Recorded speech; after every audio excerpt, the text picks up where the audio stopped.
मेरे प्यारे दोस्तों, आप सबका मेरे चैनल स्टोरी लवर्स में स्वागत है। ओके गाइस, एफएफ का नेक्स्ट पार्ट स्टार्ट करते हैं। लास्ट पार्ट में हमने सुना था लैन कुरैन मैंसन के अंदर चला गया था। अब आगे कुछ ही समय में लैन कुरैन मैंसन के अंदर पहुंच गया। उन्होंने लिविंग रूम में एक बहुत ही क्यूट बच्चे को देखा। उस बच्चे के साथ बहुत सारे सर्वेंट भी खड़े थे।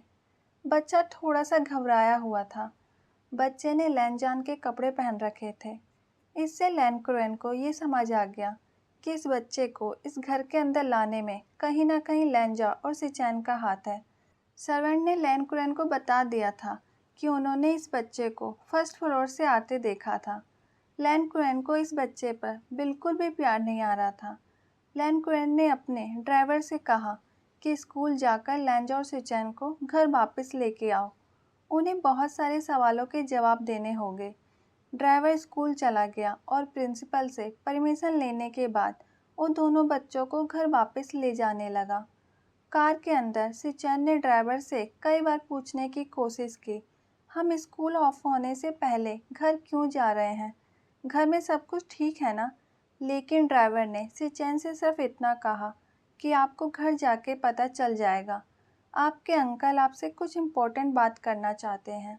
लैंजा सिर्फ ड्राइवर और सिचैन की बात सुन रहा था। वो सब 4 साल का था, इसलिए उसे ज़्यादा कुछ समझ नहीं आ रहा था। लेकिन सिचैन को थोड़ा सा डर लग रहा था कि कहीं उनके अंकल को विंग के बारे में पता तो नहीं चल गया। तभी तो उनके अंकल ने स्कूल की छुट्टी होने का इंतज़ार भी नहीं किया और छुट्टी होने से पहले ही उन्हें घर बुला लिया। कुछ ही समय में सिचैन और लैंजा अपने घर पहुंच गए। घर का माहौल काफ़ी टेंस नज़र आ रहा था। लैन कुरैन काफ़ी गुस्से में नज़र आ रहे थे। जैसे ही विंग ने लैंजा और सिचैन को देखा, उसके दिल को थोड़ी तसल्ली मिली और वो भागकर लैंजा और सिचैन के पास चला गया। उसने लैंजा और सिचैन का हाथ पकड़ लिया। विंग का इस प्रकार लैंजा और सिचैन का हाथ पकड़ना लैन कुरैन को बिल्कुल पसंद नहीं आ रहा था, लेकिन वो इस बात को इग्नोर करने की कोशिश करते हैं क्योंकि उसे बहुत सारे सवाल पूछने थे। लैन कुरैन ने सिचैन की तरफ देखा और कहा, अब मुझे सारी बात बताओ। मेरे पीछे तुम दोनों शैतान इस बच्चे को कहाँ से लेके आए हो और कितने दिनों से इस बच्चे को हमारे घर में रख रहे हो? तुम दोनों कुछ ज़्यादा ही बड़े नहीं हो गए? तुमने मुझे कुछ बताना ज़रूरी भी नहीं समझा? लैंजा और विंग तो बहुत ज़्यादा छोटे थे, इसलिए सारे सवालों का जवाब सर सिचैन को ही देना था। सिचैन ने हिम्मत करते हुए बोलना स्टार्ट किया, अंकल, इसका नाम विंग है और ये 7 दिन पहले हमें गार्डन में मिला था। हम विंग को बाहर से नहीं लाए, ये पहले से ही घर में था, हमने कुछ नहीं किया।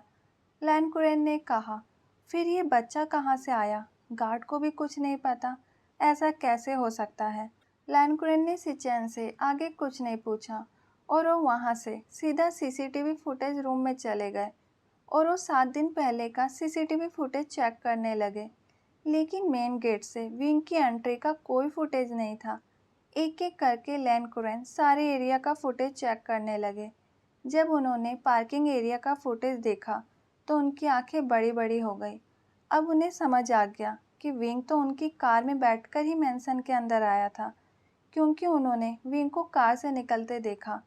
उन्होंने अपने दिमाग पर जोर डाला तो उन्हें याद आया कि वो किसी को एयरपोर्ट छोड़ने गए थे और एयरपोर्ट के बाहर उन्होंने अपनी कार को पार्क किया था और वो अपने कार के दरवाजे को लॉक लगाना भूल गए थे, क्योंकि वो अपने घर में भी कभी भी कार को लॉक नहीं लगाते थे।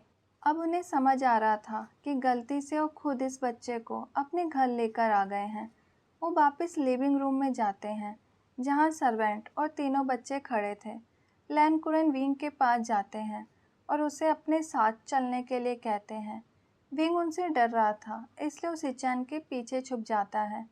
लैन कुरैन विंग से कहते हैं, क्या तुम अपने मामा और पापा के पास नहीं जाना चाहते? मैं तुम्हें उनके पास लेके जाऊंगा। लैन कुरैन की आवाज़ में विंग के लिए कोई प्यार नहीं था, फिर भी उनकी बातों में वजन था। कौन सा बच्चा अपने मामा और पापा के पास नहीं जाना चाहेगा?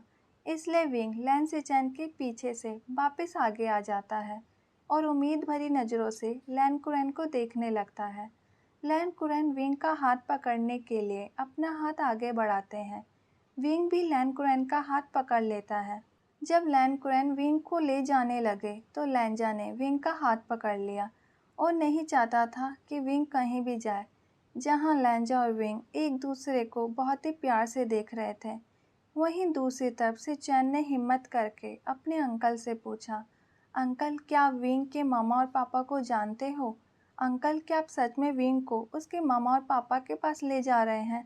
पहले तो अंकल गुस्से से चैन की तरफ देखने लगते हैं, क्योंकि उनका 10 साल का नेफ्यू उनसे सवाल जवाब कर रहा था, वो भी किसके वजह से? एक अनजान बच्चे की वजह से, जिससे उनका कोई रिश्ता नहीं था। वो अपने नेफ्यू से बहुत प्यार करते थे। आज तक उनके नेफ्यू ने उनसे कोई बात नहीं छुपाई थी, लेकिन पहली बार उनके नेफ्यू ने उनसे कुछ छुपाया था, वो भी विंग के वजह से। ये सारी बातें लैन कुरैन को दुख पहुंचा रही थी।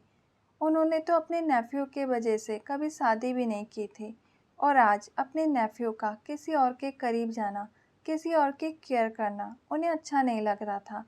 फिर भी अपने गुस्से को कंट्रोल करते हुए लैन कुरैन ने सिचैन से कहा, मैं नहीं जानता विंग के पेरेंट्स को। सिचैन सवाल भरी नज़रों के साथ अपने अंकल को देखने लगा, जैसे वो पूछना चाह रहा हो कि आप विंग को कहाँ लेके जा रहे हैं जब आप विंग के पेरेंट्स को नहीं जानते।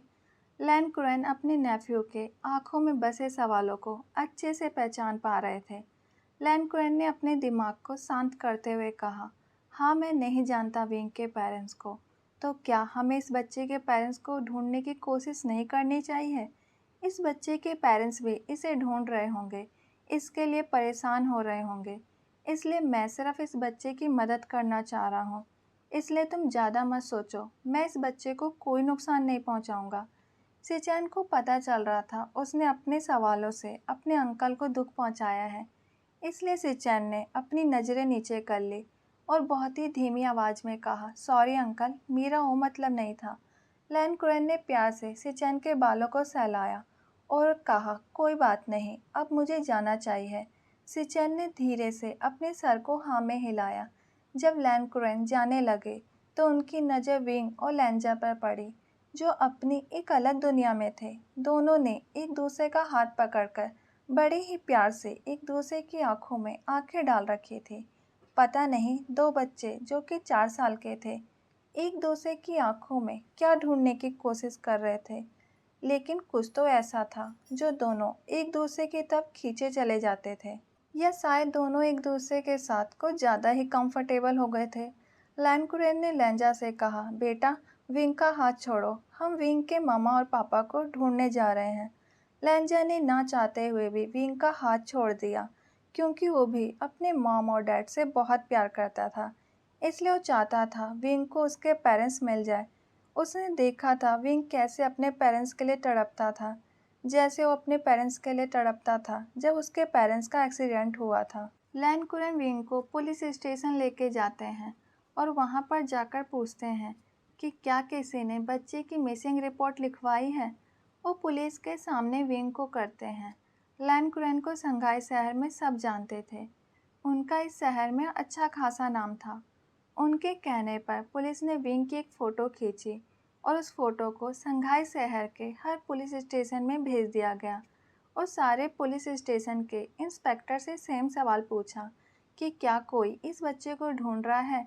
कुछ ही समय में एयरपोर्ट के पास वाले लोकल पुलिस स्टेशन से रिटर्न कॉल आया और वहां के पुलिस ने कहा कि 7 दिन पहले रिपोर्ट लिखवाई गई थी।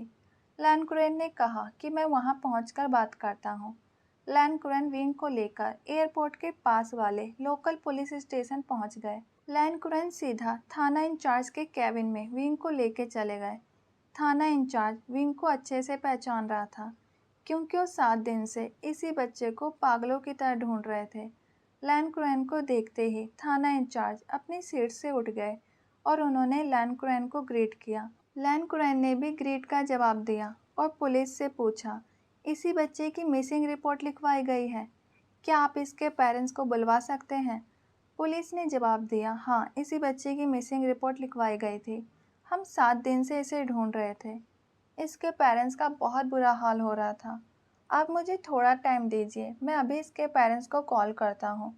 लैन कुरैन को ये बात सुनकर थोड़ी तसल्ली मिली कि इस बच्चे के पेरेंट्स कुछ समय में इसे लेने आ जाएंगे और उन्हें इस मुसीबत से छुटकारा मिल जाएगा। पुलिस बार बार मिस्टर वी को कॉल कर रहे थे, लेकिन उनका फ़ोन स्विच ऑफ बता रहा था। मिस्टर वी का फ़ोन गलती से होटल रूम में ही छूट गया था और सफाई कर्मी ने वो फ़ोन अपने पास रख लिया था, सिम कार्ड को फेंक कर, इसलिए पुलिस उन्हें कांटेक्ट नहीं कर पा रहे थे। मिस्टर कुरैन ने पुलिस से पूछा, क्या हुआ? पुलिस ने बताया, उनका फ़ोन नहीं लग रहा। मिस्टर कुरैन ने कहा, आप मुझे उनका एड्रेस दे दीजिए, मैं इस बच्चे को उनके घर छोड़ आऊँगा। पुलिस ने कुरैन को बताया, इसके पेरेंट्स एनआरआई हैं। उन्होंने होटल का एड्रेस दिया था जहां वो स्टे कर रहे थे। मिस्टर कुरैन ने कहा, चलो फिर उस होटल में चलते हैं। कुछ ही समय में पुलिस और कुरैन होटल पहुंच गए। वहां जाकर उन्हें पता चला कि इस बच्चे के पेरेंट्स चेकआउट कर चुके हैं। मिस्टर कुरैन ने पुलिस से कहा कि मैं इस बच्चे का क्या करूं? पुलिस ने कहा, मैं इस बच्चे को पुलिस स्टेशन नहीं रख सकता, इसलिए आपको इस बच्चे को अपने पास रखना होगा। मिस्टर कुरैन का मन तो नहीं था, फिर भी वो विंग को वापस अपने मेंशन लेकर चले गए। उन्होंने सोचा वो अपने तरीके से इस बच्चे के पेरेंट्स को ढूंढने की कोशिश करेंगे। विंग को वापस मेंशन में देखकर लैंज और सिचन खुश थे। मिस्टर कुरैन ने अपने नेफ्यू को बताया कि कुछ दिन विंग उनके साथ ही रहेगा। लैंज और सिचन को इस बात से कोई प्रॉब्लम नहीं थी। उन्हें तो ये सुनकर अच्छा लग रहा था। सिचन विंग को वापस उनके रूम में लेकर चले जाते हैं। सिचन और लैंजा ने विंग को बहुत मिस किया था, इसलिए सिचन, लैंजा और विंग की एक साथ बहुत सारी पिक खींचते हैं और कुछ पिक अपने साथ भी खींचते हैं ताकि उन्हें विंग हमेशा याद रहे। दिन ऐसे ही बीत रहे थे। लैन कुरैन पूरे 1 महीने से विंग के पेरेंट्स को ढूंढने की कोशिश कर रहे थे, लेकिन उनके पेरेंट्स का कुछ पता नहीं चल रहा था। अब तो लैन कुरैन को लग रहा था इस बच्चे के पेरेंट्स इस बच्चे को ढूंढना ही नहीं चाह रहे। क्या पता इस बच्चे के पेरेंट्स ने जानबूझकर इसे एयरपोर्ट पर अकेला छोड़ दिया था ताकि वो इससे पीछा छुड़वा सके। नहीं तो क्या वो अपने बच्चे को ढूंढने की कोशिश नहीं करते? जब इस बच्चे के पेरेंट्स को ही इसकी केयर नहीं है, तो मैं इस मुसीबत को अपने घर में नहीं रख सकता। मैं 1 महीने से नोट कर रहा हूँ कि कैसे इस बच्चे की वजह से लैंजा और सिचन अपनी पढ़ाई पर ध्यान नहीं देते, पूरा दिन इसके आगे पीछे घूमते रहते हैं। मैं अब और बर्दाश्त नहीं कर सकता। ये सारी बातें लैन कुरैन के दिमाग में चल रही थी।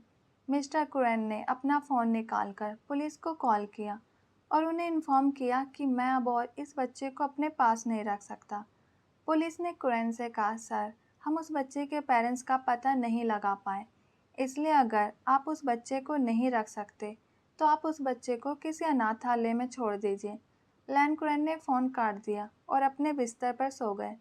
नेक्स्ट मॉर्निंग लैन कुरैन रेडी होकर नीचे आए। डाइनिंग टेबल पर तीनों बच्चे बहुत खुश नजर आ रहे थे। लैंजा और सिचन विंग की बहुत केयर करते थे। विंग भी उन दोनों को बहुत मानता था। लैन कुरैन अपने चेयर पर आकर बैठ गए और उन्होंने बच्चों को बताया कि विंग के पेरेंट्स मिल गए, इसलिए ब्रेकफास्ट के बाद विंग इस मेंशन को छोड़कर चला जाएगा। विंग की आंखों में चमक साफ देखी जा सकती थी। उसे तो लैन कुरैन की बात सच लग रही थी। सिचन और लैंजा विंग के लिए खुश भी थे और थोड़ा दुखी भी थे कि उनका विंग उन्हें छोड़कर चला जाएगा। ब्रेकफास्ट के बाद लैन कुरैन विंग को अपने साथ मेंशन के बाहर लेकर गए। लैन कुरैन ने अपने एक बहुत ही भरोसेमंद आदमी को अपने पास बुलाया और विंग का हाथ उस आदमी के हाथ में पकड़ा दिया और कागज पर एक एड्रेस लिखकर उस आदमी को कहा, इस बच्चे को इस एड्रेस पर छोड़ देना। मैंने सारी बात कर ली है, तुमसे कोई कुछ नहीं पूछेगा। लैन कुरैन ने एक अनाथालय का एड्रेस उस आदमी को दिया था और कुरैन ने पहले अनाथालय को इन्फॉर्म कर दिया था कि वो किसी बच्चे को भेज रहे हैं। उस अनाथालय को अच्छा खासा डोनेशन देते थे, तो उनसे तो कोई कुछ पूछता नहीं। वो आदमी एड्रेस देखकर हैरान था। उसने भी मेंशन के अंदर हो रही बात को सुना था। मेंशन के अंदर तो लैन कुरैन ने कहा था कि विंग के पेरेंट्स मिल गए, लेकिन अब वो इस बच्चे को ऑर्फनेज छोड़ने कह रहे हैं। वो आदमी अच्छे से जानता था कि लैन कुरैन अपने नेफ्यू के सामने अपनी इमेज को ख़राब नहीं करना चाहते थे। वो आदमी विंग को कार में बैठाकर ऑर्फनेज लेके जाते हैं। वहाँ पर उससे कोई भी कुछ नहीं पूछता। वो आदमी विंग को ऑर्फनेज हेड को पकड़ा देते हैं। विंग कहता है, अंकल, ये मेरे डैड नहीं हैं, मुझे यहाँ नहीं रहना। लेकिन वो आदमी विंग को वहाँ छोड़कर वापिस चला जाता है। विंग की आंखों में मोटे मोटे आंसू थे। उसका सफ़र यूएसए के बहुत बड़े से घर से स्टार्ट हुआ था और आज वो एक ऑर्फनेज में पहुंच गया था। पता नहीं अब उसकी किस्मत उसे कहाँ ले जाएगी। ऑर्फनेज हेड विंग को समझाते हैं कि कुछ दिन में उसके मामा और पापा उसे लेने आ जाएंगे अगर वो एक अच्छा बच्चा बनकर अपने बड़ों की बात मानेगा तो। विंग भी प्रॉमिस करता है कि वो एक अच्छा बच्चा बनेगा। विंग को ऑर्फनेज के एक कर्मचारी के साथ उसे उसके नए कमरे में भेज दिया जाता है। विंग को कमरा बिल्कुल अच्छा नहीं लगता। ओके गाइज, आज का पार्ट यहीं रखते हैं। Bye, thank you.